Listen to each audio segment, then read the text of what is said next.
Well, we've talked about many movies over the years based on books, but this movie, Need for Speed, is based on a video game, right? As was the director's previous film, Act of Valor, 2 years ago, which was, I have to say, a stronger film overall. Need for Speed does not answer the burning question, does a gearhead movie need to run over 2 hours and be in 3D? It's not like there are so many deep philosophical questions that they couldn't answer in 90 minutes. Right. Because they don't have any. The movie doesn't have a brain in its head.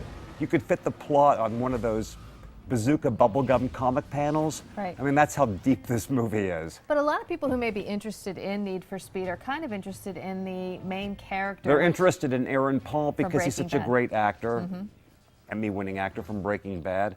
But, you know, despite the fact that he brings the same coiled intensity to this role, it seems a tad misplaced because his character is so elemental that you could figure this guy out in 30 seconds, sort of like the movie itself. I will have to admit that for this type of movie, it's generally well made. It looks great. The 3D is completely non-essential.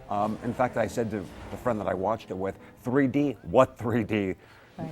It's almost indiscernible. And for people who may play this video game, they may enjoy the movie regardless. I think that fans of the Fast and the Furious movies, which this is, I will say a tad better than, will enjoy it, and obviously the video fanatics and anyone who's really into car culture. Right. It wants to be a throwback to the kind of simpler car chasey movies from the 70s, like Dirty Mary, Crazy Larry, and Smokey and the Bandit. Okay, well, let's give it a grade. A C.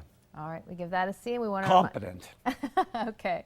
We want to remind you what else is playing at the box office right now. 300, Rise of an Empire, Mr. Peabody and Sherman, Nonstop, and Son of God. And then new on DVD, The Book Thief, The Broken Circle, Breakdown, Homefront, and Inside Llewyn Davis, and as well as Out of the Furnace. Plus, next week, we're going to be talking about The Muppets Most Wanted.